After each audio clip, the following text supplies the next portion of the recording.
Fatiguée, la pauvre femme de ménage s'est endormie dans le fauteuil du PDG millionnaire, sans imaginer qu'il rentrerait plus tôt. À 32 ans, Claire Moreau était une femme que peu de gens remarquaient.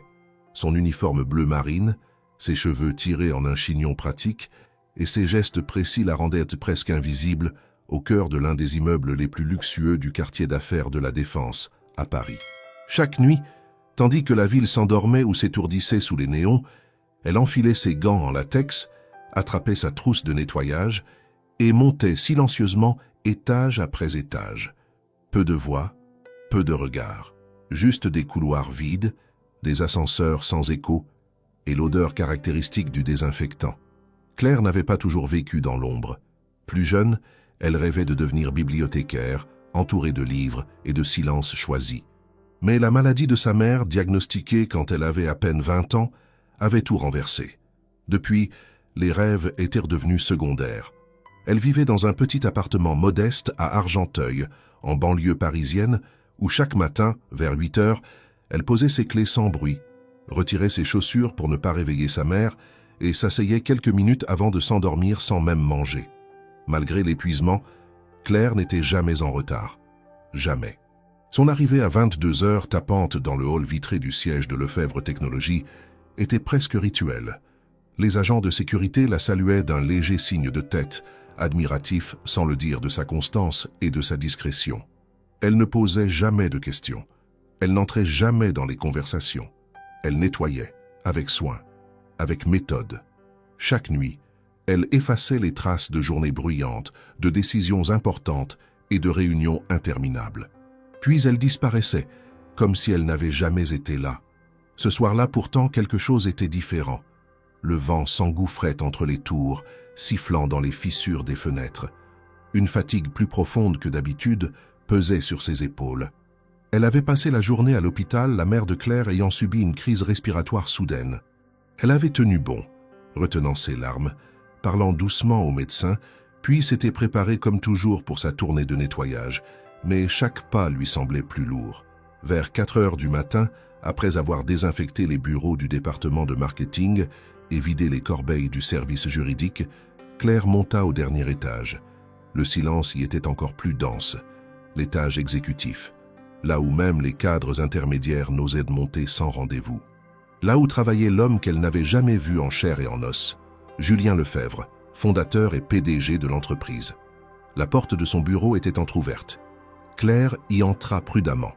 C'était une pièce immense, baignée de verre et de bois foncé. Tout était parfaitement ordonné, presque froid. Le fauteuil derrière le bureau semblait plus imposant que les autres. Mais ce fut la petite alcôve, près de la baie vitrée, qui attira son regard. Une poltrona en cuir brun profondément enfoncée dans le tapis semblait l'inviter. Elle avait encore 1 heure avant la fin de son service. Ses jambes tremblaient légèrement. « Juste 5 minutes, se dit-elle, juste pour reprendre son souffle. » Elle s'assit. Le cuir craqua doucement sous son poids. Le calme de la pièce, la lumière tamisée des lampadaires extérieurs, le ronronnement discret du système de ventilation, tout semblait conspirer pour la retenir. Son regard se perdit dans les lumières de la ville au loin. Elle posa la tête contre le dossier, ferma les yeux. Un battement, puis un autre. Et le sommeil, plus fort que la volonté, l'emporta. Elle ne se souvint même pas d'avoir glissé sur le côté, ni de la manière dont ses bras s'étaient repliés sur sa poitrine. Sa respiration devint régulière. Dans l'une des tours les plus puissantes de France, à l'endroit le plus haut de la hiérarchie, une femme invisible dormait, paisiblement, pour la première fois depuis des semaines. Elle n'entendit pas l'ascenseur s'ouvrir silencieusement, quelques étages plus bas. Elle ne perçut pas les pas feutrés dans le couloir, et quand la lumière du bureau s'alluma brusquement, elle ne bougea pas. Son sommeil était trop profond, trop nécessaire. L'homme qui entra, lui, s'immobilisa sur le seuil. Son regard se posa sur la silhouette recroquevillée dans sa propre poltrona, sa propre forteresse. Il ne dit rien tout de suite. Il observa, et ce qu'il vit, en cet instant précis, changea quelque chose en lui. Mais Claire, elle, ne savait rien encore, ni du regard posé sur elle, ni de l'histoire qui venait de commencer. Le cliquetis du badge magnétique, discret mais parfaitement audible dans le silence du couloir, rompit l'immobilité de l'étage. Il était 5 heures du matin. Julien Lefebvre, pourtant réputé pour ne jamais franchir les portes de son entreprise avant 9 heures précises, venait d'entrer dans son bureau sans prévenir. Il n'avait pas prévenu son assistant personnel. Pas d'agenda, pas d'appel. Juste une insomnie trop lourde. Une nuit passée à tourner dans son appartement du 7e arrondissement, les yeux grands ouverts, comme s'il attendait inconsciemment quelque chose qu'il ne savait pas nommer. Le hall du dernier étage était plongé dans une pénombre apaisante. Le type d'éclairage que les services de sécurité laissaient allumer pour des raisons strictement logistiques. Julien passa la main sur le détecteur, poussant lentement la porte de son bureau, s'attendant à y trouver le vide familier, l'ordre maniaque de ses affaires, les quelques documents qu'il avait laissés en partant plus tôt la veille. Ce qu'il trouva, en revanche, lui coupa net l'élan. Une femme dormait sur sa poltrona. Pas affalée grossièrement, ni abandonnée comme une intruse. Elle était là, recroquevillée, paisible. Les cheveux tirés en arrière laissaient deviner une fatigue ancienne, comme si le sommeil l'avait saisie malgré elle. Julien resta là, debout, stupéfait, sans un mot. Il reconnut immédiatement l'uniforme. Une femme de ménage, l'une de celles qu'il croisait à peine, lorsqu'il travaillait tard. Mais il ne se souvenait pas de son nom, ni de son visage. Elle semblait trop frêle, trop humaine, au milieu de ce décor conçu pour impressionner. Il ne fit aucun bruit. Il aurait pu hausser la voix, la réveiller d'un mot sec, la renvoyer sans ménagement comme beaucoup s'y seraient attendus. Il aurait pu appeler la sécurité, faire un exemple. Mais quelque chose en lui, une tension ancienne, se dénoua légèrement. Il s'approcha lentement, posant son attaché-case sur le bureau sans détourner les yeux de la dormeuse. Elle respirait profondément. Ses paupières tremblaient légèrement. Peut-être rêvait-elle. Quand elle ouvrit enfin les yeux, ce fut d'abord la lumière crue du plafonnier qui la fit sursauter. Puis, la silhouette de l'homme debout, immobile, qui la fixait. Elle se redressa d'un coup, le cœur battant, le regard affolé. Elle bafouilla des excuses, se leva précipitamment, évitant ses yeux. Le sang battait à ses tempes. Elle ne comprenait pas comment elle avait pu s'endormir, comment elle n'avait pas entendu ses pas. Elle s'attendait à une tempête, mais Julien ne disait rien. Enfin, après un long silence, sa voix s'éleva, posée, presque douce, mais sans aucune familiarité. Il demanda « Vous êtes ici depuis combien de temps ?» Claire, encore haletante, répondit machinalement « Depuis 22 heures, monsieur. Je nettoyais le dernier étage. Je suis désolée, je ne voulais pas... Je suis juste... » Elle s'interrompit, se maudissant intérieurement. Les excuses ne suffiraient pas. Elle allait être licenciée. Il n'avait même pas besoin de lever la voix pour la faire trembler. Mais au lieu de l'humilier, Julien Lefebvre fit un pas de côté et s'assit dans le fauteuil de l'autre côté de la pièce. Il l'observa encore quelques secondes, puis dit « Vous savez que je n'ai pas dormi depuis 3 nuits ?» Claire ne comprit pas tout de suite s'il s'agissait d'une question ou d'une confession. Elle restait debout, confuse, comme figée entre deux mondes. L'homme qu'elle pensait froid, distant, inaccessible, venait de lui adresser une phrase presque intime.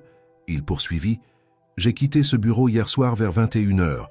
Quand je suis revenu et que je vous ai vu là, endormi, je crois que j'ai ressenti quelque chose que je n'avais pas éprouvé depuis longtemps. Le silence, le vrai. Le genre de silence qui ne vous agresse pas, qui vous enveloppe. Et c'était vous là, dans cette pièce, qui l'aviez amené. » Claire ne savait pas quoi répondre. Son cerveau cherchait encore le piège, l'humiliation voilée derrière des mots polis. Elle murmura simplement « Je suis désolé, monsieur, ce n'était pas approprié, je n'aurais jamais dû... » Mais Julien leva la main pour l'interrompre. Pas avec autorité, mais avec cette manière calme et calculée qu'il utilisait souvent en réunion lorsqu'il voulait qu'on l'écoute vraiment. « Restez, dit-il. Juste encore 5 minutes. » Elle resta figée, comme si le sol s'était ouvert sous ses pieds. Avait-elle bien entendu? Il ne l'avait pas renvoyée. Il ne lui avait même pas reproché son geste. Il lui demandait de rester, là, assise, dans son fauteuil. Elle hésita. Chaque fibre de son corps criait que ce n'était pas raisonnable. Mais il y avait quelque chose dans sa voix, dans son regard qui ne relevait ni du pouvoir ni de la condescendance. Quelque chose d'étrangement sincère. Et elle s'assit à nouveau, lentement, les mains posées sur ses genoux, tendues comme un fil. Julien se leva, marcha jusqu'à la baie vitrée et contempla les lumières pâles de l'aube qui filtraient entre les buildings. Il ne parla plus, Claire non plus. Le silence, à nouveau, s'installa. Mais cette fois, il n'était plus gênant.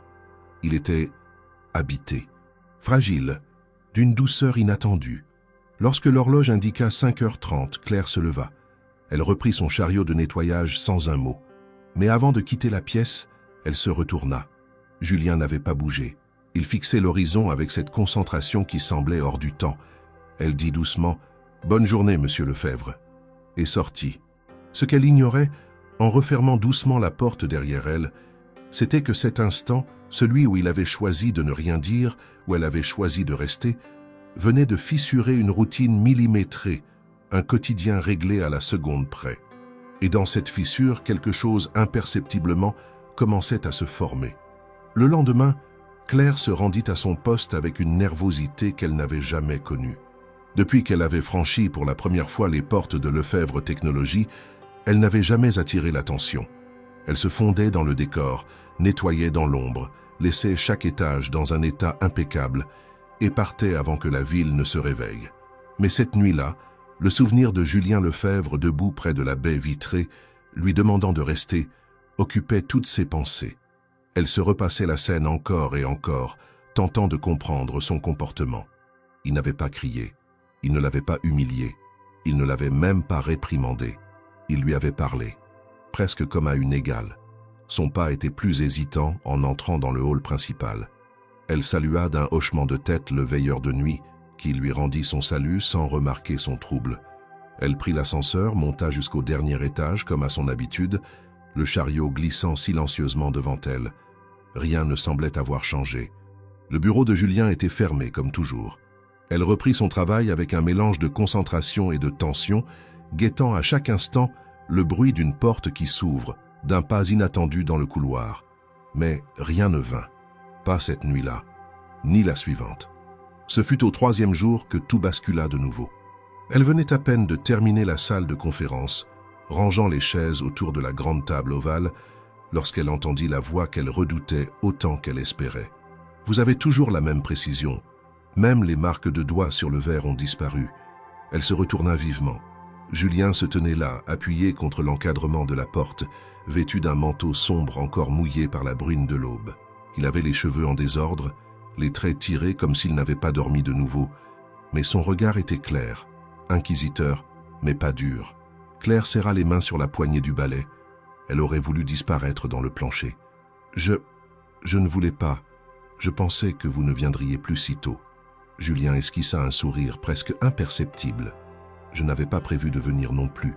Et pourtant, me voilà. » Il entra dans la salle, s'approcha de la grande table en verre, fit courir ses doigts sur la surface parfaitement propre, puis leva les yeux vers elle. « Ce que je vous ai dit l'autre matin, ce n'était pas un caprice. Il y a quelque chose dans votre présence qui calme ce bureau. C'est étrange à dire, mais c'est comme si le lieu respirait différemment quand vous êtes là. » Claire resta muette, ne sachant si elle devait répondre à un tel aveu. Était-ce une simple politesse? Une manière détournée de la tester? Ou pire, un jeu de pouvoir? Julien poursuivit. « J'ai passé les dernières années à faire de ce lieu un espace totalement contrôlé. Chaque détail, chaque lumière, chaque objet. Mais je crois que j'ai oublié que les lieux ont besoin de vie, pas seulement d'efficacité. Quand je vous ai vu assoupi dans mon fauteuil, je n'ai pas vu une faute. J'ai vu une vérité. Vous étiez là, à votre place, sans calcul, sans intention. Juste, présente. » Claire sentit une chaleur étrange lui monter à la gorge. Elle n'était pas habituée à ce genre de discours, encore moins venant d'un homme comme lui. Elle reprit enfin la parole. « Je vous remercie, monsieur, mais je fais juste mon travail. Je ne voulais pas franchir de limite. » Julien hocha lentement la tête. « Et pourtant, vous l'avez fait, et ce n'était pas une erreur. » Il s'assit alors sur l'un des fauteuils de la salle, croisa les bras et la fixa un moment avant de dire quelque chose d'inattendu. « Asseyez-vous, Claire. » Elle hésita. Il venait d'utiliser son prénom. Il n'y avait aucune raison pour qu'il le connaisse. Personne ne l'appelait ainsi ici. Cela la déstabilisa. Mais elle obéit, s'installant en face de lui, droite comme un i, prête à entendre ce qui allait suivre. « J'ai besoin de votre sincérité. Et je vous promets que ce que vous direz ici ne sortira pas de cette pièce. Je veux vous proposer quelque chose. Mais je dois d'abord savoir si vous êtes à l'aise à l'idée de briser un peu votre routine. » Claire fronça les sourcils, méfiante. Il poursuivit. « Ce bâtiment, cette entreprise, tout est optimisé pour la performance. Mais moi, je suis en train de m'y étouffer. J'ai perdu le goût de ce que je fais. Les gens autour de moi me parlent chiffres, résultats, stratégies, mais jamais de ce que cela signifie. Et quand je vous ai vu, paisible dans ce fauteuil, j'ai compris que même un PDG peut être envahi par le vide. » Elle écoutait sans bouger, mais chaque mot la frappait comme une vérité à laquelle elle ne s'attendait pas. « Ce que je veux, Claire, c'est que vous continuiez à venir ici. Pas seulement pour nettoyer, je veux que vous restiez de temps en temps, que vous vous asseyiez à nouveau, que vous laissiez cet endroit respirer. Je ne sais pas comment le dire autrement. C'est peut-être fou, mais c'est réel. » Elle ouvrit la bouche, puis la referma. Ce n'était pas une proposition d'emploi, ce n'était pas une promotion. C'était quelque chose d'autre, une demande d'humanité crue, désarmante. « Pourquoi moi ?» demanda-t-elle enfin, la voix basse. Julien haussa légèrement les épaules. « Parce que vous ne cherchez rien, vous ne tentez pas de m'impressionner. Et vous êtes honnête, même dans votre silence. » Un long moment s'écoula. Le bruit lointain d'un ascenseur, le ronflement discret d'un chauffage d'appoint. Puis Claire se leva doucement.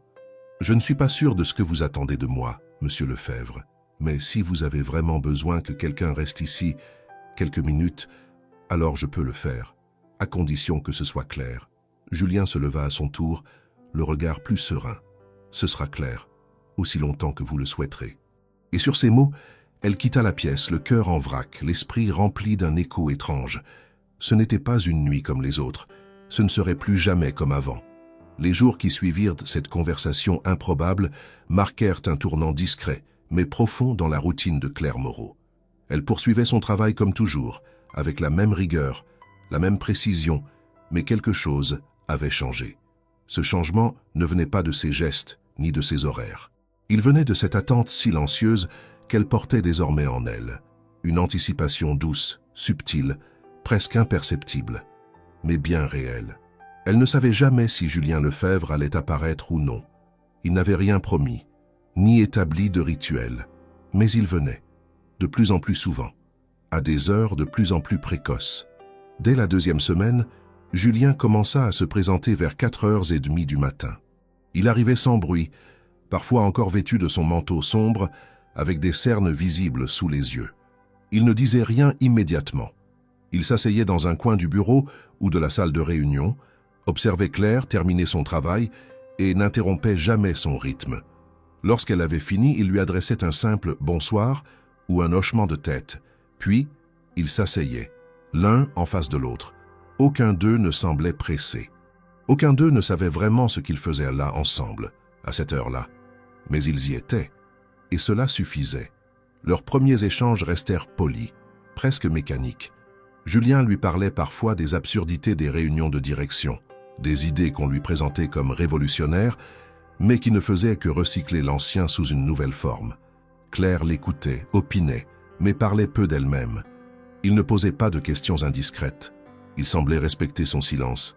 Pourtant, peu à peu, les sujets devinrent plus personnels. Un matin, il fit une remarque sur la musique qui passait dans les ascenseurs de l'immeuble. Claire sourit.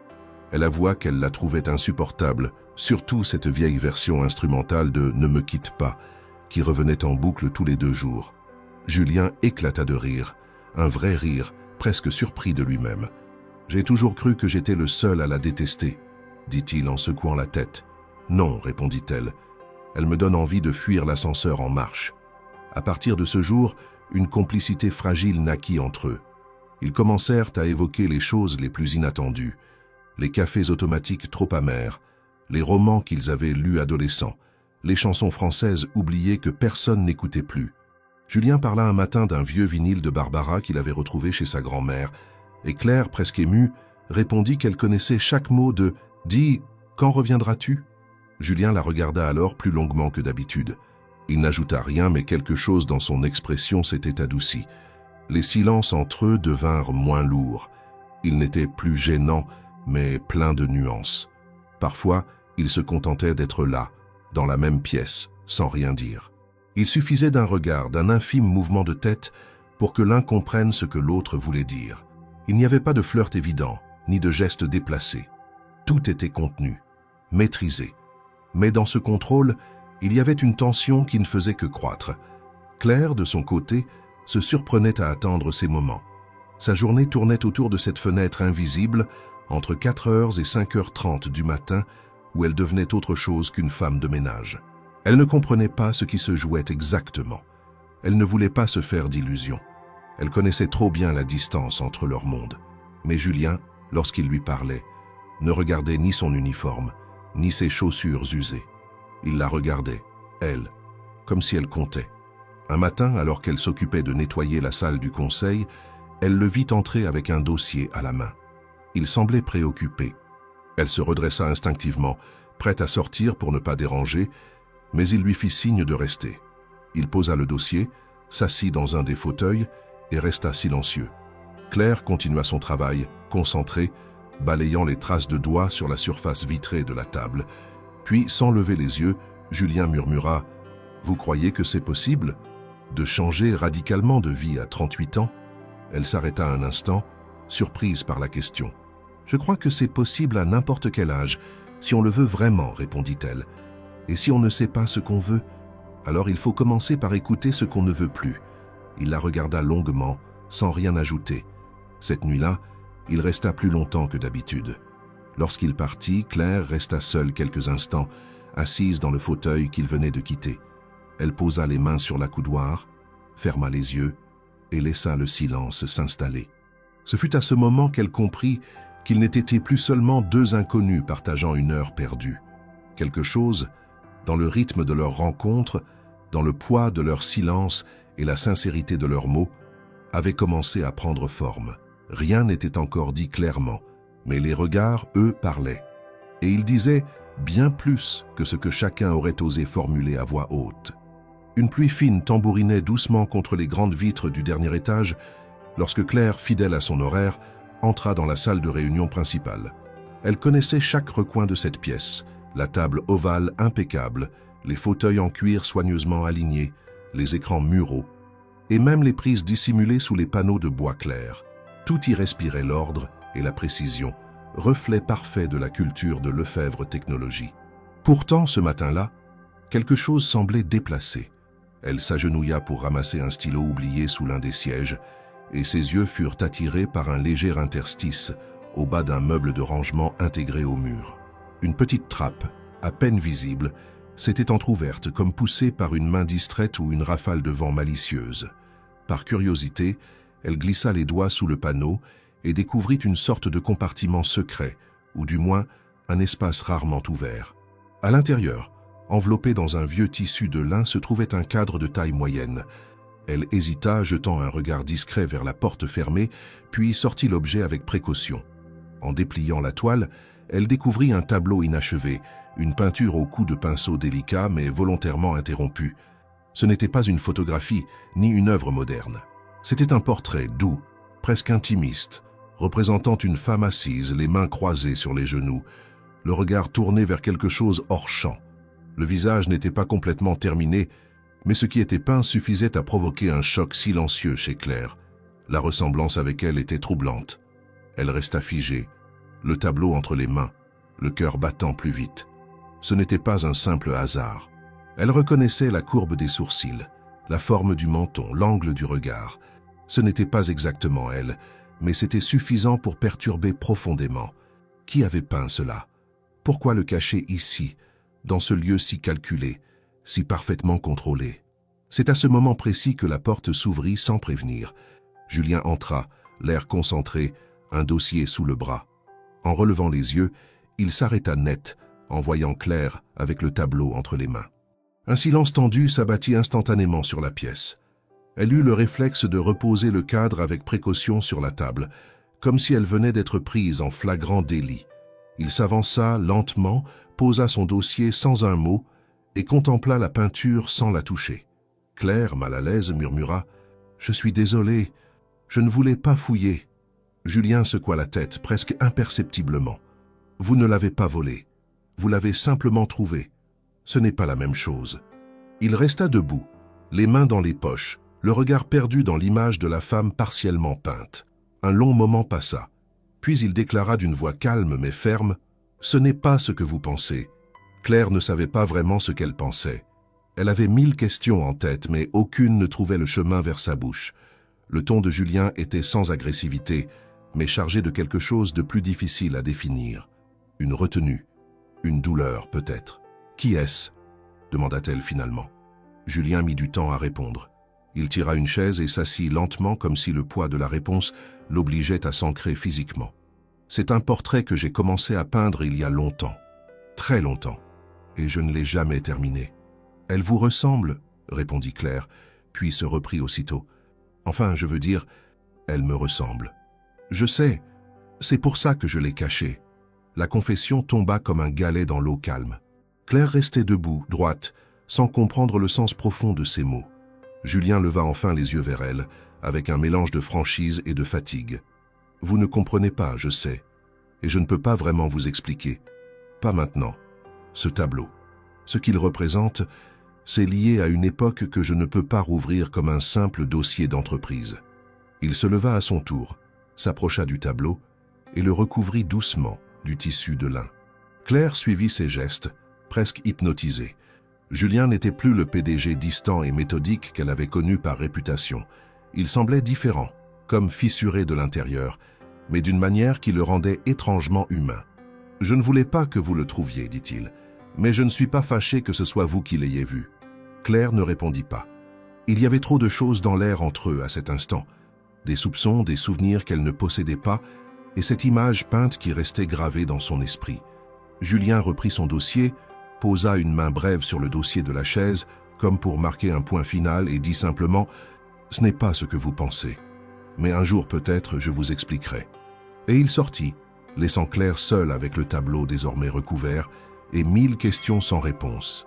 Elle resta là quelques instants de plus, le regard fixé sur la forme cachée sous le lin, avant de ranger à nouveau le cadre dans le compartiment. Mais quelque chose avait changé. Ce n'était pas seulement la découverte du portrait. C'était l'aveu silencieux, les mots à demi prononcés, le trouble dans les yeux d'un homme réputé inébranlable. Elle ne savait pas encore où tout cela l'amènerait, mais elle sentait que ce qu'ils partageaient venait de franchir une nouvelle frontière. Une frontière que ni l'un ni l'autre n'avaient prévu d'approcher. Les jours qui suivirent la découverte du tableau furent marqués par une tension silencieuse que ni Claire ni Julien ne cherchaient à nommer. Le portrait, désormais dissimulé à nouveau dans la trappe, n'avait plus quitté l'esprit de Claire. Elle ne savait pas pourquoi il l'avait autant troublée. Était-ce la ressemblance déroutante, ou bien l'émotion contenue dans les traits à peine esquissés? Plus encore, c'était l'attitude de Julien qui la hantait. Son regard chargé, ses mots retenus, cette façon de fermer brusquement une porte invisible entre eux. Elle n'osa plus poser de questions. Lui, de son côté, n'évoqua plus jamais le sujet, comme s'il n'avait jamais existé. Mais l'entreprise, vaste organisme vivant, bruissait de rumeurs, de souvenirs fragmentés, de confidences échappées dans les couloirs. Ce fut au détour d'une pause discrète au local technique, entre 2 étages, que Claire entendit une conversation qui capta toute son attention. 2 femmes de l'équipe administrative discutaient, sans se douter qu'une oreille attentive se trouvait de l'autre côté de la porte entrebâillée. « Tu te souviens de cette histoire avec Lefebvre? Ça remonte à quoi? 7 ou 8 ans? Celle avec la femme qu'il ne présentait jamais? Oui, celle-là. Personne ne savait son prénom. Elle venait parfois aux événements internes, toujours discrètement, toujours à l'écart. Et puis un jour, plus rien, disparue. J'ai entendu dire qu'elle était morte, mais d'autres disent qu'elle l'a quittée. Il a fait retirer toutes les photos, même celles où elle était floue en arrière-plan, comme si elle n'avait jamais existé. » Claire se figea. Elle savait que tendre l'oreille à ce genre de conversation ne lui apportait rien de bon. Mais elle ne pouvait s'empêcher d'écouter, comme si une partie d'elle avait besoin de comprendre ce que Julien n'avait pas dit. « Tu crois qu'il l'aimait vraiment ?» demanda l'une. « Va savoir. Les hommes comme lui, ils aiment peut-être à leur manière, mais il ne s'en est jamais remis, ça c'est certain. » Ces mots résonnèrent en Claire bien plus qu'elle ne voulait l'admettre. Elle retourna à son travail avec l'impression de porter un poids nouveau. L'image du tableau, la ressemblance troublante, et désormais cette histoire de femme disparue formait un réseau de silence autour de Julien. Et au centre, elle se retrouvait sans y avoir été invitée. Cette nuit-là, lorsqu'il arriva, il avait l'air plus fatigué que jamais. Il ne porta aucun dossier, Pas de tablette, pas de téléphone, juste lui, les mains vides, les épaules un peu affaissées. Claire n'avait pas encore terminé son nettoyage. Elle s'attendait à ce qu'il reparte ou qu'il s'installe en silence comme d'habitude. Mais il s'approcha d'elle et dit « Est-ce que vous marchez un peu, parfois, en sortant d'ici ?» Elle le regarda surprise. « Oui, parfois, le long de la Seine, pour me vider la tête. Alors venez, ce soir j'aimerais marcher aussi. » Elle hésita. C'était inhabituel, mais il n'y avait ni insistance ni malaise dans sa voix. Juste une demande simple, presque tranquille. Elle accepta. Ils quittèrent l'immeuble en silence, descendirent les rues encore sombres de la Défense, puis longèrent les quais. L'air était frais, presque mordant, mais agréable. Julien gardait les mains dans les poches, le regard vers l'eau noire du fleuve. « J'ai perdu quelqu'un, Claire, finit-il par dire. Ce n'était pas une épouse, pas une collègue. C'était autre chose. » Elle le laissa parler sans interrompre. Elle n'aimait pas mon monde. Elle le supportait pour moi, mais elle ne l'aimait pas. Trop de structure, trop d'apparence. Elle venait de la littérature, de l'art. Moi, je venais du contrôle, des chiffres, mais elle m'a appris à voir autrement. Il s'arrêta un instant, contemplant un lampadaire dont la lumière vacillait au-dessus de l'eau. Elle m'a quitté, sans drame, sans cri. Elle a juste laissé une lettre courte. « Je ne suis pas faite pour ton silence. » Claire serra ses mains dans ses poches, comme pour garder l'équilibre face à la confession inattendue. J'ai essayé de la retrouver, de la convaincre, mais elle avait disparu complètement. Et moi, j'ai transformé chaque étage de cette tour pour que rien ne la rappelle. Mais évidemment, ça ne marche pas. Les souvenirs n'obéissent pas. Ils reprirent la marche lentement. Julien reprit plus bas. Le tableau que vous avez vu, je l'ai commencé après son départ. Je croyais que peindre m'aiderait, mais je n'ai jamais pu le terminer. Et la ressemblance ? Demanda Claire. Ce n'est pas vous, Claire. Je le jure. Mais quand je vous ai vu là, ce matin-là, endormi, j'ai eu l'impression d'un écho, d'un fragment. Ce n'était pas elle, mais ce n'était pas non plus une inconnue. C'était une présence apaisante, et j'en avais besoin. Ils s'arrêtèrent près d'un banc. Julien s'y assit, les coudes sur les genoux, le regard au sol. Ce que je ressens maintenant, je ne sais pas le nommer. Ce n'est pas une substitution. Ce n'est pas une nostalgie. C'est autre chose. Claire s'assit à côté de lui doucement. Peut-être que ça n'a pas besoin de nom, peut-être que ça doit juste exister. Julien tourna la tête vers elle. Pour la première fois, elle soutint son regard sans détourner les yeux. Il n'y avait ni promesse ni attente, juste cette étrange clarté entre deux personnes qui, malgré les silences et les écarts, venaient de franchir une nouvelle limite. Quand ils revinrent à l'immeuble, il était presque 6 heures. Ils n'échangèrent plus un mot. Mais en se quittant, un simple geste, un regard prolongé, un léger signe de tête, remplaça tout ce qu'il n'avait pas encore osé dire. Ce soir-là, Claire arriva au travail sous une pluie battante qui transformait les trottoirs en rivières silencieuses. Les parapluies s'envolaient au vent, les taxis patinaient sur les avenues brillantes, et les rares piétons marchaient tête baissée, comme pour échapper à une pluie trop lourde, presque absurde. Elle était trempée jusqu'aux os malgré son imperméable. Ses chaussures laissaient entrer l'eau à chaque pas, et une partie d'elle voulait rentrer chez elle, se glisser sous une couverture chaude et oublier cette nuit glaciale. Mais elle ne se permettait jamais d'abandonner. Elle savait que l'immeuble serait là, vide, exigeant comme toujours, et elle aussi serait là pour l'entretenir, comme chaque nuit depuis des années. À peine arrivée dans le hall, elle sentit que quelque chose n'allait pas. Les agents de sécurité discutaient à voix basse, un air préoccupé sur le visage. L'un d'eux s'approcha d'elle. Il y a eu une infiltration d'eau par les conduites du parking. Plusieurs ascenseurs sont à l'arrêt. On tente de contenir l'inondation, mais certains étages sont partiellement coupés. Claire hocha la tête, déjà résignée. « Je peux passer par les escaliers, » dit-elle. « Vous êtes certaine ? C'est un peu risqué. Je ferai attention. » Elle grimpa les 11 étages un à un, le souffle court, les jambes fatiguées par la montée et le froid. À mesure qu'elle s'approchait des derniers niveaux, le calme habituel du bâtiment semblait plus pesant que jamais. Elle pénétra dans le couloir du dernier étage, les lumières légèrement vacillantes, les murs encore humides par endroits. Dans la salle de repos du personnel exécutif, elle posa son sac, retira ses chaussures trempées et essuya ses cheveux mouillés avec un vieux torchon de cuisine laissé là. C'est alors qu'elle entendit des pas derrière elle. Julien était là, en jean sombre et pull de laine, sans manteau, les cheveux dégoulinant d'eau. Il avait, pour la première fois depuis qu'elle le connaissait, l'air franchement désordonné. Pas négligé, mais humainement bousculé. Il la regarda un instant, puis dit simplement « Vous êtes venu malgré tout. »« Je ne savais pas que c'était interdit sous la pluie, » répondit-elle avec un sourire discret. Il haussa un sourcil, amusé malgré lui. « Le système électrique est partiellement hors service. Nous sommes les 2 seules personnes encore ici. Le reste du personnel a été renvoyé. » Claire acquiesça, le regard fatigué mais lucide. « Alors, pour une fois, ce sera une nuit plus silencieuse que d'habitude. » Julien la regarda longuement. Puis, comme si une décision s'était imposée naturellement à lui, il dit « Venez, il faut qu'on évacue l'eau dans une des salles techniques. Mais, d'abord, je crois qu'on mérite un vrai café.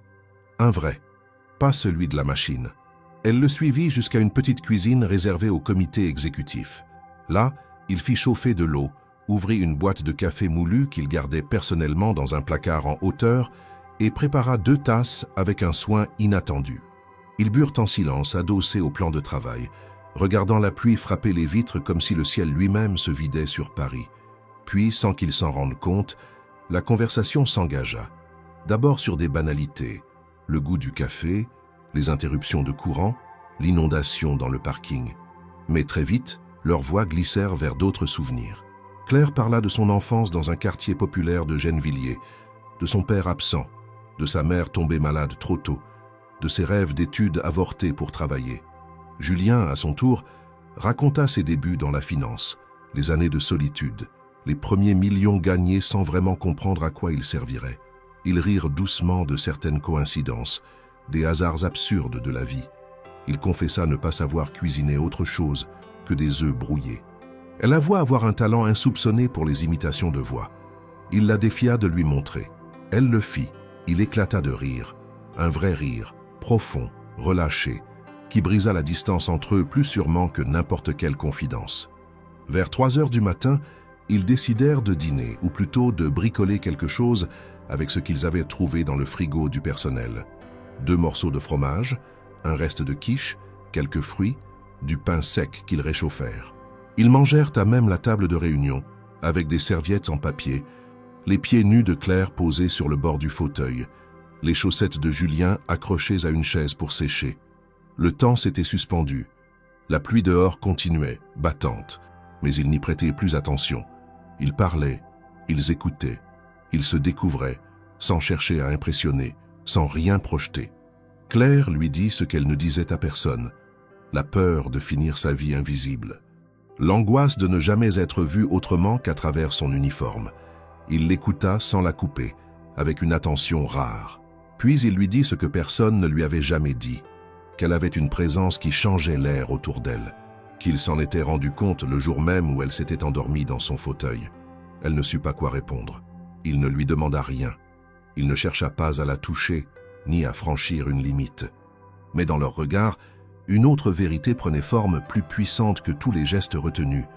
Quelque chose entre 2 êtres qui, par un pur hasard de météo, s'étaient trouvés piégés dans le même espace-temps et avaient enfin pris le temps de se regarder vraiment. Quand l'horloge afficha 5h45, ils rangèrent ce qu'ils avaient utilisé, remirent leurs chaussures humides et marchèrent lentement jusqu'à l'ascenseur, toujours hors service. Julien proposa de l'accompagner par les escaliers. Elle accepta. Une fois au rez-de-chaussée, ils se retrouvèrent devant les grandes portes vitrées du hall désert. Claire posa la main sur la poignée, mais n'ouvrit pas tout de suite. « C'était une nuit étrange, dit-elle. »« C'était une nuit vraie, répondit-il. » Elle tourna la tête vers lui, surprise de la formulation. Il sourit. Pas un sourire de circonstance. Un sourire qui disait qu'il avait compris ce qu'elle n'avait pas dit.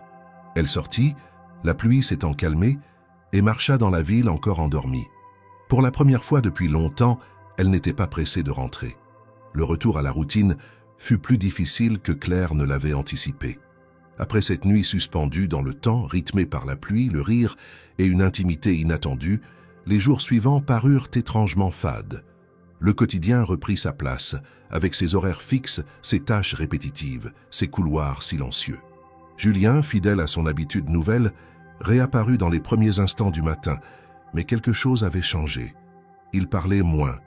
Leurs échanges restaient cordiaux, attentifs, mais empreints d'une prudence nouvelle, comme s'ils avaient frôlé un point de bascule qu'aucun des deux n'osait nommer. Claire sentait en elle une inquiétude sourde, une tension croissante qu'elle ne savait plus comment contenir. Elle se surprenait à penser à Julien bien plus qu'elle ne le voulait, à imaginer ses réactions, ses pensées, ses absences. Et surtout, elle se surprenait à espérer ses venues. Elle, qui avait toujours cultivé la distance, qui s'était construit une existence discrète, stable, faite de silence maîtrisé, commençait à sentir son propre contrôle lui échapper. Elle tenta de se raisonner. Ce n'était qu'un patron, un homme issu d'un monde inaccessible, dont la vie, les ambitions, les cercles sociaux étaient à 1000 lieues des siens. Ils ne parlaient pas la même langue, au fond. Ils avaient à partager des nuits de confidence, oui, mais cela ne signifiait rien. Pas dans la réalité, pas dans la structure impitoyable qui les entourait. Cette lucidité, aussi douloureuse qu'essentielle, la poussa à une décision radicale.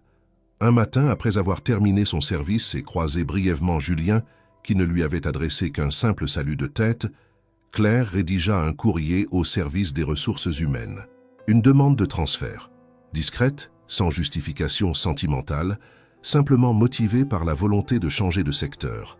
Elle demanda à être mutée dans un autre bâtiment du groupe, à Boulogne-Billancourt, à partir de la semaine suivante. Elle n'en parla à personne. Elle ne prévint pas Julien. Elle voulait disparaître sans bruit, comme elle était toujours apparue. La réponse du RH arriva le jour même. Demande acceptée. Claire ressentit un mélange de soulagement et de vide. C'était la bonne chose à faire. Elle se répétait cette phrase comme un mantra. Il fallait couper court à cette proximité confuse. Il ne s'était rien passé entre eux, mais quelque chose grandissait, et cela suffisait à tout troubler. Les derniers jours à la Défense furent marqués par une étrange sérénité. Julien ne sembla pas remarquer le changement, ou peut-être le sentait-il, sans oser poser de questions. Claire, elle, se concentrait sur ses tâches, saluait poliment, évitait les regards trop longs. Jusqu'au dernier jour. Ce matin-là, elle arriva plus tôt, comme pour dire au revoir au lieu avant qu'ils ne reprennent leur anonymat. Elle nettoya les bureaux méthodiquement, sans hâte. Lorsqu'elle entra une dernière fois dans le bureau de Julien, il était vide. La lumière du matin filtrait à travers les stores à moitié ouverts. Elle s'avança, observa la pièce, s'attarda sur la chaise où elle s'était assise tant de fois, sur le fauteuil où elle s'était endormie la toute première fois, sur la table où ils avaient partagé un repas improvisé. Puis, elle se tourna vers la porte. Julien était là. Il se tenait dans l'embrasure, silencieux. Il portait une chemise claire, sans veste, et son regard était plus dur que d'habitude. Pas froid, mais chargé. « Alors c'est vrai, dit-il simplement. » Claire, prise de court, resta muette. « J'ai vu la note du RH, vous partez. » Sans rien dire. Elle baissa les yeux. « Je ne voulais pas créer de gêne, ni de malentendus. Vous croyez vraiment que partir sans un mot, c'est la meilleure façon d'éviter les malentendus ?» Elle soupira. « Ce n'est pas contre vous. J'ai juste besoin de distance. » « Vous avez peur, Claire ? » « Oui. » Le mot tomba, sec, honnête, implacable. Julien s'approcha de quelques pas, sans agressivité. « Et moi, vous pensez que je ne ressens rien ? Que je peux ignorer ce que vous représentez ici ? Que je peux faire comme si ces dernières semaines n'avaient pas existé ? » « Vous pouvez, répondit-elle, parce que vous avez l'habitude de compartimenter, de ranger chaque émotion dans une boîte fermée à clé. Moi, je ne sais pas faire ça. » Il s'arrêta à 2 mètres d'elle. La tension était palpable, mais contenue. Vous pensez vraiment qu'en changeant de bâtiment, vous allez vous libérer de ce que vous ressentez ? Je pense que j'essaie de préserver quelque chose de moi. Julien acquiesça lentement. Très bien, mais vous méritez au moins une vérité. Une seule phrase. Il s'approcha encore, sans la toucher, et dit simplement « Vous pensez fuir une confusion. Mais ce que vous fuyez, c'est la première fois où vous êtes vraiment apparu dans la vie de quelqu'un. » Claire sentit son cœur se serrer. Elle ne répondit pas. Elle attrapa son chariot de nettoyage, s'apprêta à quitter la pièce. Avant de passer la porte, elle se retourna une dernière fois. « Au revoir, monsieur Lefebvre. » « Non, Claire, ce n'est pas un au revoir. Ce n'est jamais aussi simple. » Elle ne chercha pas à comprendre ce qu'il voulait dire. Elle partit. Elle prit les escaliers, sortit dans la lumière grise du matin et marcha longtemps avant de rentrer chez elle. Cette fois, la ville lui sembla immense, trop grande pour contenir tout ce qu'elle venait de laisser derrière elle. Le nouveau bâtiment, situé à Boulogne-Billancourt, n'avait rien du prestige froid de la tour de la Défense. Les bureaux étaient plus modestes, les couloirs moins impersonnels, les silences moins pesants. Claire s'y adapta vite, fidèle à son caractère discret et méthodique. Elle entama son nouveau rythme avec la même ponctualité qu'avant, saluant brièvement le personnel, observant les habitudes de chacun, apprenant les angles morts de l'architecture. Mais malgré tous ses efforts pour s'ancrer dans cette nouvelle réalité, un vide la suivait comme une ombre. Chaque nuit, elle montait les étages, s'occupait des salles, vérifiait les poignées, nettoyait les vitres, mais son esprit vagabondait. Il suffisait d'un éclat de voix grave derrière une porte, d'un parfum familier dans un ascenseur ou d'un fauteuil en cuir un peu trop confortable pour que la mémoire la trahisse. Julien Lefebvre était resté dans ses pensées. Non pas comme un amour interdit, ni comme un rêve brisé, mais comme une présence qui continuait d'exister, silencieuse, quelque part entre regret et gratitude. Elle ne chercha pas à avoir de ses nouvelles. Elle n'osa pas interroger ses anciens collègues. Elle voulait croire qu'elle avait tourné la page, qu'elle avait fait ce qu'il fallait. Et pourtant, quelque chose résistait, une sensation sourde, comme si un détail lui échappait. Ce détail surgit un jeudi matin. Elle fut convoquée par le service RH du siège central pour une réunion exceptionnelle de sécurité concernant les nouveaux protocoles dans tous les bâtiments du groupe. Rien d'extraordinaire. Mais la réunion avait lieu, ironie du sort, dans la même tour qu'elle avait quittée quelques semaines plus tôt. Claire hésita. Elle aurait pu refuser, invoquer une impossibilité. Mais elle accepta, avec une étrange tranquillité. Peut-être avait-elle besoin de ce retour, même bref. Un passage furtif pour confirmer qu'elle ne ressentait plus rien. Elle arriva avant l'heure. Le hall lui parut à la fois familier et lointain. Elle salua l'agent de sécurité, monta jusqu'au 12e étage, participa à la réunion sans mot dire, prit des notes, écouta les consignes. À la fin, on lui proposa de visiter les nouveaux équipements installés au dernier étage. Elle hésita, puis suivit le groupe. Le bureau de Julien n'était pas sur l'itinéraire officiel. Mais Claire savait que personne ne l'empêcherait d'y entrer. L'étage était désert à cette heure. Elle demanda à s'éloigner quelques minutes sous prétexte de vérifier une zone technique. Et elle marcha, lentement, jusqu'à cette porte si bien connue. Elle n'était pas verrouillée. Elle entra. Tout était en ordre, trop en ordre peut-être.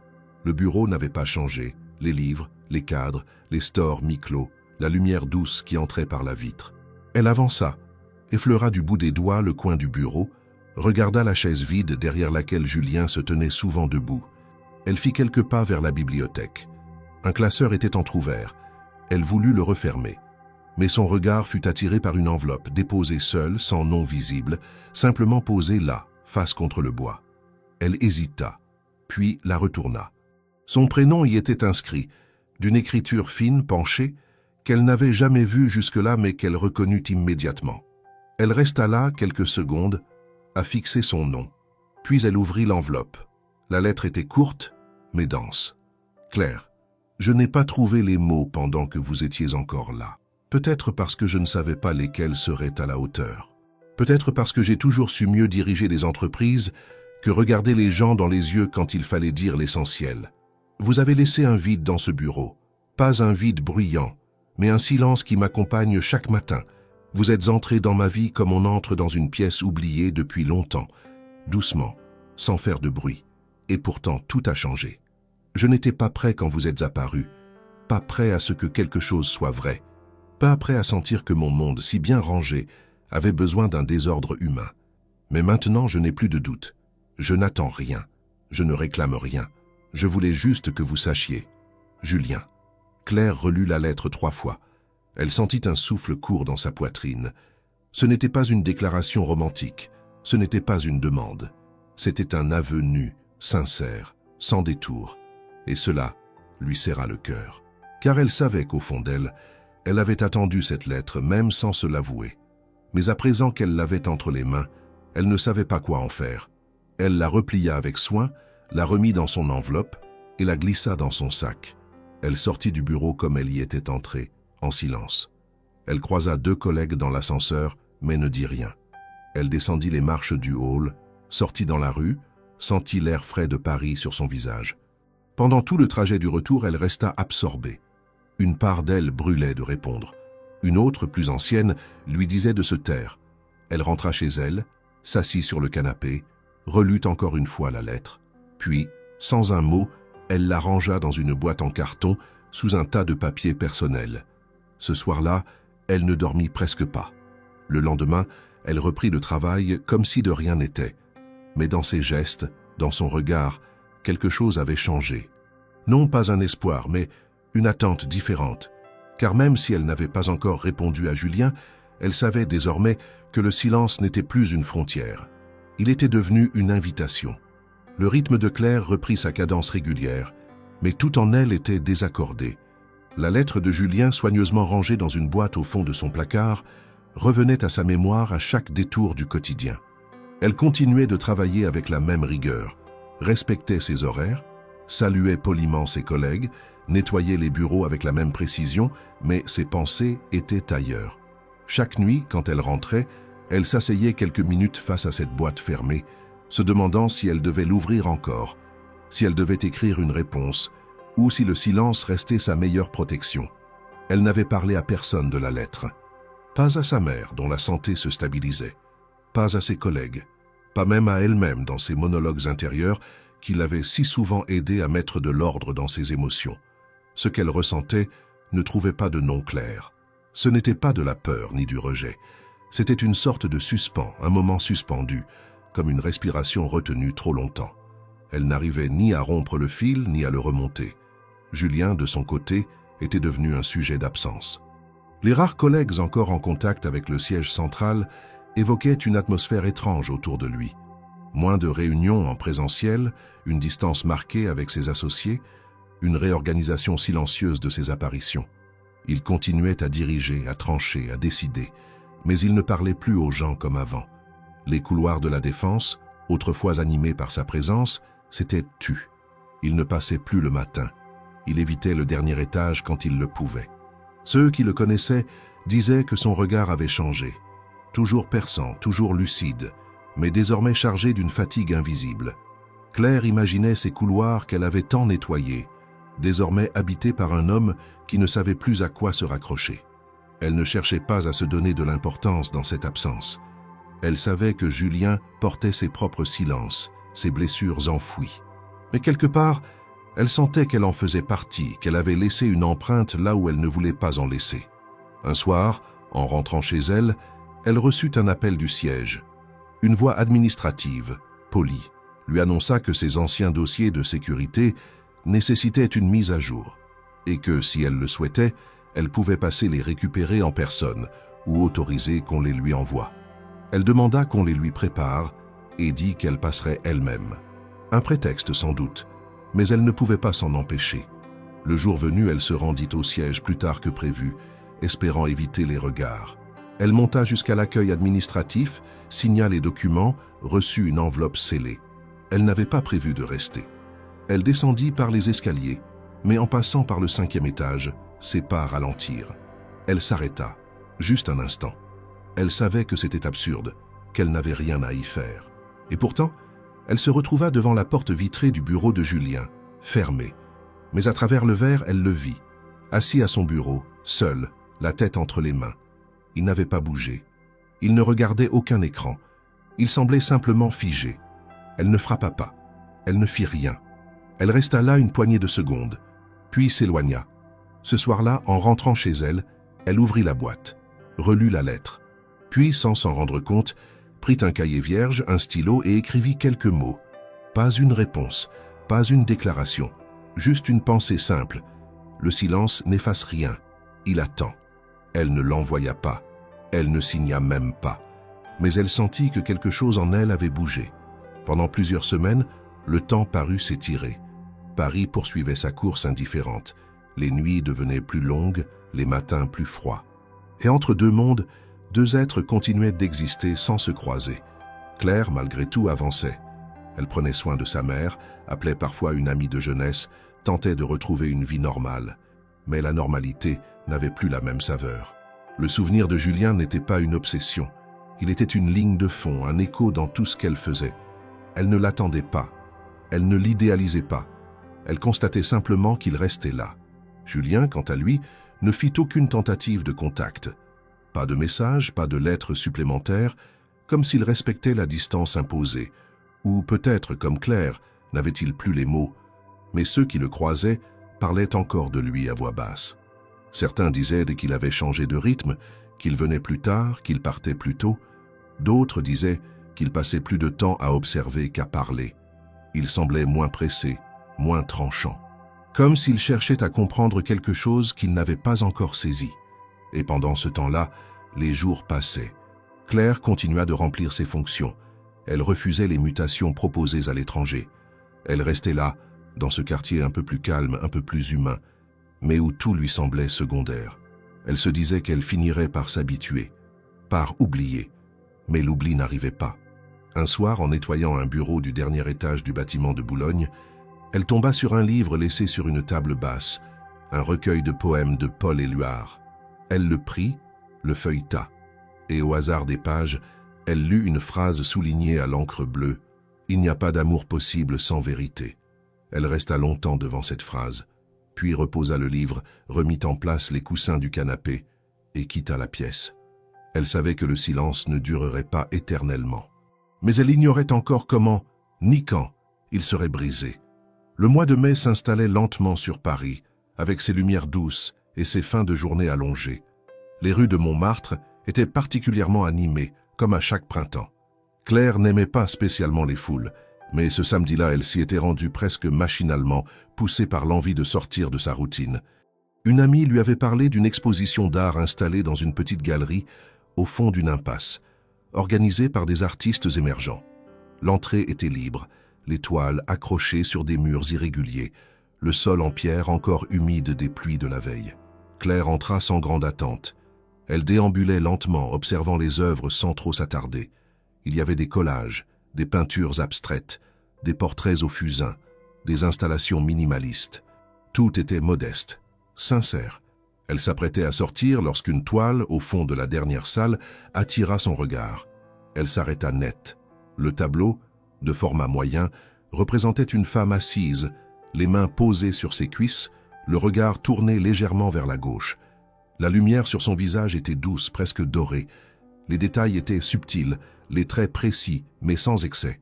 La scène n'avait rien d'ostentatoire, mais une force s'en dégageait. Ce n'était pas une copie du portrait qu'elle avait trouvé dans le bureau de Julien, mais il en était le prolongement. Elle le sentit immédiatement, car cette fois, le visage était achevé.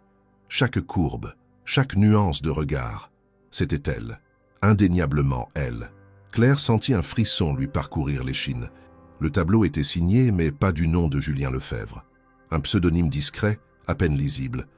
Mais elle savait, elle n'avait aucun doute. Il n'y avait que lui pour capter ainsi un détail du regard qu'elle ignorait elle-même porter. Elle fit un pas en arrière, comme pour reprendre son souffle. Puis, elle le vit. Julien se tenait de l'autre côté de la salle, partiellement dissimulé derrière un petit groupe de visiteurs. Il ne portait pas de costume, pas même de veste. Une chemise pâle, un pantalon sombre, rien qui signale son statut ou son importance. Il ne bougeait pas. Ses yeux étaient posés sur elle. Il n'y avait ni surprise ni attente dans son regard, seulement cette intensité calme qu'elle lui connaissait. Leurs regards se croisèrent. Elle ne bougea pas, lui non plus. Il n'y avait plus de barrières entre eux, ni hiérarchie, ni horaire, ni silence organisé. Juste une salle blanche, un tableau, et ce moment suspendu. Claire sentit son cœur battre plus fort, mais elle ne détourna pas les yeux. Elle s'approcha lentement, chaque pas mesuré, comme si elle franchissait un pont invisible. Julien fit de même. Ils se rejoignirent devant le tableau sans dire un mot. « C'est toi, dit-il finalement. »« Oui, répondit-elle. Je ne pensais pas que tu viendrais ici. »« Moi non plus. » Il regarda de nouveau la toile, puis elle. « Je ne savais pas comment te reparler. Tout semblait trop fragile, trop marqué. Alors tu as peint. » C'était la seule manière que j'avais de dire ce que je n'arrivais pas à écrire. Elle resta silencieuse. Il ne cherchait pas à se justifier. Il ne lui demandait rien. Et pourtant, tout était là. « Pourquoi ici ?» demanda-t-elle en désignant la galerie. « Parce qu'ici, personne ne me connaît. Et parce que je voulais que si tu venais, ce soit ton choix. Pas une invitation, pas une pression. » Elle leva les yeux vers lui, soutint son regard sans chercher à fuir. « Je suis venu sans savoir, mais je crois que je suis là parce que je ne pouvais pas ne pas venir. » Julien hocha lentement la tête. « Quand tu es parti, j'ai voulu respecter ton silence. Mais il ne m'a jamais quitté. Je ne t'ai pas oublié. Pas un seul jour. Claire sentit ses jambes trembler légèrement. Elle n'avait pas prévu ces mots. Elle n'avait pas anticipé ce moment. Mais tout en elle comprenait que c'était inévitable. « Et toi ?» demanda-t-il, la voix plus basse.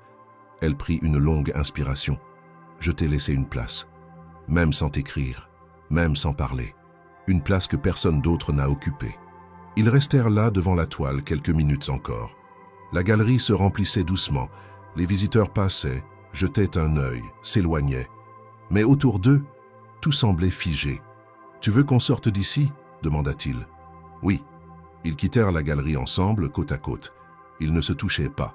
Mais une distance invisible s'était résorbée. Ce n'était pas une reconquête, ni une réconciliation. C'était un nouveau départ, à leur rythme, sans précipitation, hors des regards. Dans la rue, le ciel s'éclaircissait doucement. Ils marchèrent lentement, sans parler. Le bruit de leurs pas sur les pavés semblait raconter tout ce qu'ils n'avaient pas dit. Ce n'était plus un silence pesant, c'était un silence habité. Claire savait que rien ne serait simple. Elle ne nourrissait pas d'illusions. Mais elle avait vu ce tableau, elle avait vu ce regard peint, et elle savait que quelqu'un, quelque part, l'avait regardée sans attendre qu'elle le regarde en retour. Elle savait, désormais, que le passé n'était pas une fin, mais un détour, et Julien, marchant à ses côtés, ne disait rien. Mais son regard, lui, avait tout dit. Il s'était retrouvé sans préméditation, sans calcul, dans un lieu neutre, loin des bureaux, loin des responsabilités, loin de tout ce qui avait défini leur relation jusque-là. Pourtant, en sortant de cette galerie de Montmartre, Claire et Julien savaient que ce qui venait de se passer allait tout modifier. Il n'y avait pas de retour en arrière possible. Ils avaient franchi une ligne, non pas de sentiment, mais de vérité. Ils marchèrent d'abord en silence, traversant quelques ruelles pavées, puis Julien proposa de s'arrêter dans un petit café en contrebas, presque vide à cette heure de fin d'après-midi. Claire accepta sans hésitation. Elle n'avait pas envie de rentrer. Elle avait besoin de comprendre, et peut-être plus encore, besoin d'être écoutée. Ils s'installèrent dans un coin discret, près de la fenêtre, avec vue sur une placette arborée. Le serveur prit leur commande rapidement, puis les laissa seuls. Julien se tenait droit, les mains posées sur ses genoux, le regard parfois perdu vers l'extérieur, parfois tourné vers elle. Claire, elle, se sentait étonnamment calme, comme si son corps avait compris avant sa pensée qu'il n'y aurait ni fuite, ni confrontation. Juste un moment vrai. « Tu peins toujours ?» demanda-t-elle doucement. Julien acquiesça. « Depuis que tu es parti, je n'ai fait que ça, pas pour exposer, juste pour laisser sortir ce qui restait. Et avant, j'avais arrêté, pendant des années. Trop de responsabilités, trop de contrôle, trop d'agenda. Peindre me semblait inutile. Jusqu'à toi. » Elle le fixa, surprise par la simplicité de ses mots. Il ne cherchait pas à séduire. Il disait les choses comme elles venaient, sans détour. Elle se sentit désarmée. « Ce tableau, » reprit-elle, « celui que j'ai vu à l'exposition. Il n'est pas qu'un portrait. Il raconte quelque chose. » Julien inspira lentement. « Il raconte ce que je n'ai pas su te dire, ce que je n'ai compris qu'après ton départ, que ta présence m'a reconnecté à quelque chose que j'avais oublié. Le silence habité. Tu étais là, sans rien attendre, et c'est ce que j'ai reçu comme le plus précieux. Et pourtant, tu ne m'as jamais retenu, parce que j'avais peur. Que ce que je ressentais ne soit pas assez clair, que ce soit trop tard, ou trop tôt, ou trop déséquilibré. » Elle baissa les yeux un instant, jouant avec le bord de sa tasse. « J'ai cru que tu avais tout oublié, que j'étais juste un moment de passage, une distraction dans ton monde parfaitement orchestré. Tu n'étais pas un moment, tu as été un point d'ancrage, et le vide que tu as laissé a été plus fort que tout ce que j'aurais pu planifier. » Un silence s'installa à nouveau, mais cette fois il n'avait rien de pesant. C'était une pause, comme une respiration partagée. Claire leva enfin les yeux, et ses mots vinrent sans effort. « Je ne t'ai jamais répondu, à la lettre, parce que je ne savais pas si ce que je ressentais était de la reconnaissance, de l'attachement, ou juste le besoin d'avoir enfin été vu. » Julien hocha la tête. « Je ne t'ai jamais demandé de réponse. Je voulais que tu saches que je n'ai pas fait semblant. Que je n'ai pas tourné la page. Je n'ai pas tourné la page non plus, murmura-t-elle. Mais je me suis demandé si une histoire entre nous était possible, si ce n'était pas trop improbable. » Julien esquissa un sourire triste. « Probable ou non, ce n'est pas ce qui compte. Ce qui compte, c'est que chaque fois que je ferme les yeux, ce n'est pas une autre femme que je vois. Ce n'est pas un souvenir. C'est toi. Là, vivante, actuelle, précise. Claire sentit ses défenses se fissurer. Elle prit une gorgée de café puis posa la tasse, les mains jointes. « Je ne suis pas une femme de ton monde, Julien. Je ne suis pas à l'aise avec les codes, les cocktails, les grandes décisions. Je ne sais pas me faire petite dans les réceptions, ni parler pour ne rien dire. Et c'est exactement pour ça que je reviens vers toi. » Elle le regarda, immobile. Il ne souriait plus. Il était grave, pleinement présent. « Je n'ai pas besoin d'une femme qui me renforce dans ce que je suis déjà. J'ai besoin de quelqu'un qui me rappelle que je suis aussi autre chose qu'un patron, qu'un nom sur une porte. Avec toi, je ne suis ni supérieur, ni décideur. Je suis juste un homme qui te regarde et qui veut apprendre à exister à côté, pas au-dessus. » Les yeux de Claire se remplirent d'une émotion contenue. Elle respira profondément, puis laissa tomber la dernière barrière. Alors, il faudra tout réapprendre, sans précipiter, sans rôle à jouer. Oui, lentement, ensemble. Ils restèrent encore un moment dans le café, à parler, à sourire parfois, à se taire sans malaise. Le jour commençait à décliner. La lumière à travers les vitres dessinait des ombres douces sur leurs visages. À l'extérieur, les passants défilaient, insouciants, ignorants de ce qui se jouait là, dans ce petit coin tranquille. Lorsque Julien proposa de la raccompagner, Claire accepta sans réfléchir. Ils marchèrent côte à côte, sans se frôler. Mais à l'angle d'une ruelle, elle glissa sa main dans la sienne. Un geste simple, sans solennité, mais infiniment clair. Julien la serra doucement, comme on tient quelque chose qu'on a longtemps cru perdu. Ce soir-là, aucun mot de plus ne fut nécessaire.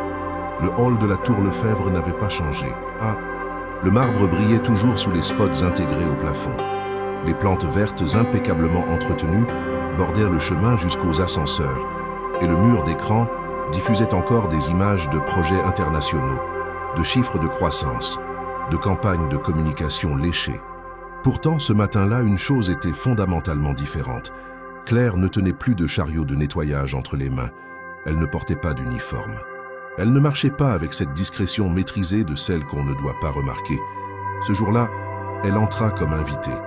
Une robe sobre, bleu nuit, une veste beige soigneusement ajustée, des cheveux attachés avec élégance, et ce regard qui n'était plus celui de la femme qui nettoyait les traces des autres. Elle marchait droit, sans hésitation, et chacun de ses pas résonnait dans l'espace comme s'il marquait la fin d'un chapitre silencieux et l'ouverture d'un autre, entièrement neuf. L'agent de sécurité la reconnut, sans en être certain. Il hésita un instant, la salua poliment et elle lui rendit son sourire sans s'expliquer.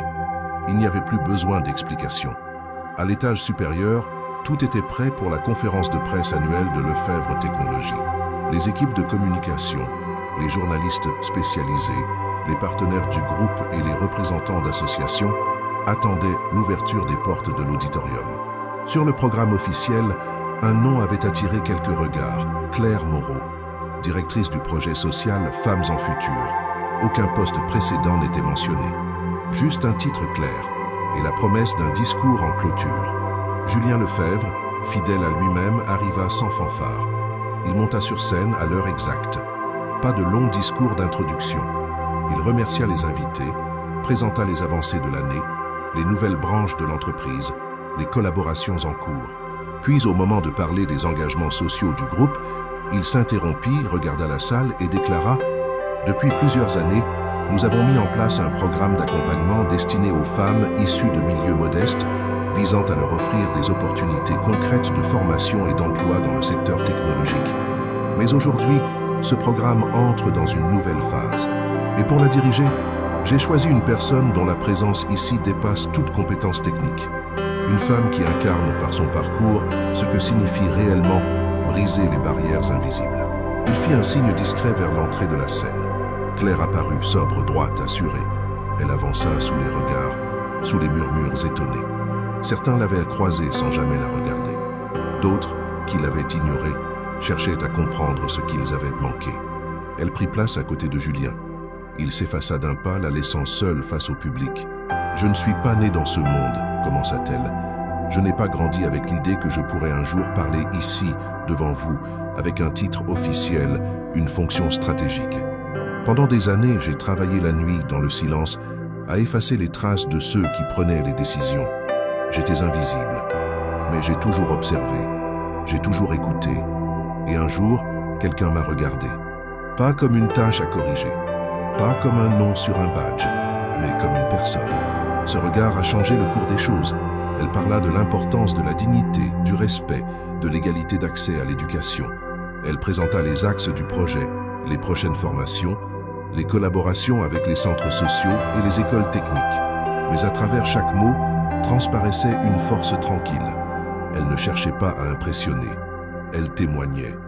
Et dans cette parole-là, il y avait une puissance rare.